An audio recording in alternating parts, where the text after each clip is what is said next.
Short में समझने की कोशिश करेंगे इस कहानी में क्या लिखा है प्रेमचंद जी ने। बूढ़े काकी मुंशी प्रेमचंद द्वारा लिखी एक प्रसिद्ध कहानी है। इस कहानी में वृद्ध महिला को केंद्र में रखा गया है। उसका पति स्वर्ग सिधार चुका है और मुंह बोला बेटा भतीजे ने सारी संपत्ति अपने नाम लिखवा ली थी। संपत्ति अपने नाम करवाते समय लंबे चौड़े वादे किए थे, लेकिन परिवर्तन संसार का नियम है और वही परिवर्तन बूढ़ी काकी पर भारी पड़ा। उसे एक कोठरी में रहना पड़ता था और भरपेट खाना भी नहीं दिया जाता था। प्रेमचंद ने इसी कहानी में इसी समस्या को दिखाया है। बूढ़ी काकी ने अपने भतीजे बुद्धिराम को सारी संपत्ति दे दी थी। संपत्ति लेते समय उसने काकी को विश्वास दिलाया था कि वह जीवन भर उसकी सेवा करेगा। बुद्धिराम अच्छा आदमी था, वह काकी को कुछ भी नहीं कहता था, लेकिन घर पास आने से मनुष्य के स्वभाव में बदलाव आ जाता है।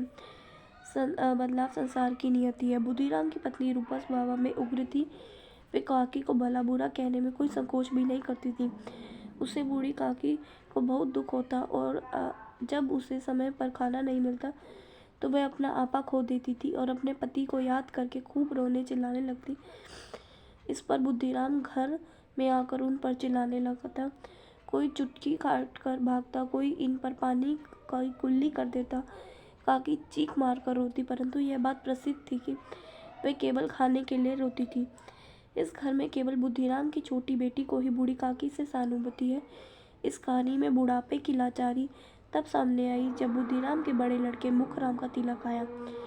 द्वार पर शहनाई बज रही है, बहुत से मेहमान आए हैं, चारों ओर खुशनुमा माहौल है, मानो उत्सव है। घर की स्त्रियां नाच गा रही हैं और रूपा मेहमानों के स्वागत में व्यस्त है।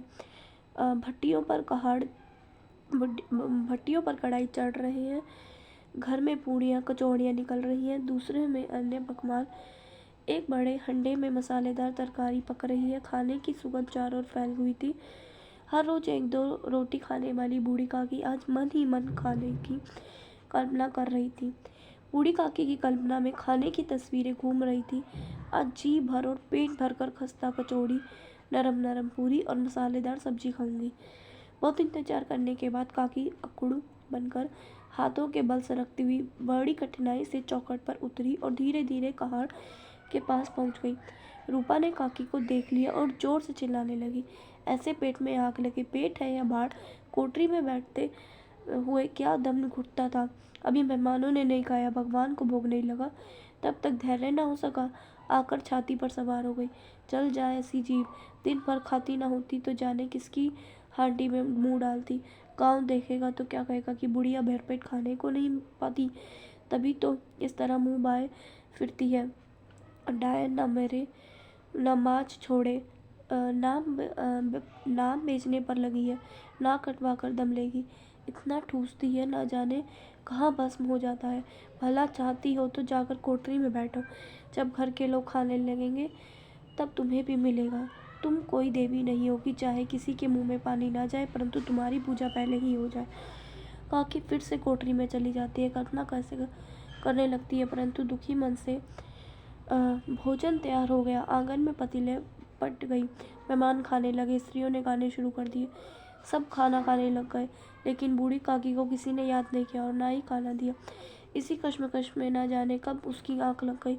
कुछ समय बाद छोटी बेटी अपने हिस्से की कुछ पूड़ियाँ लेकर काकी को जगाती है।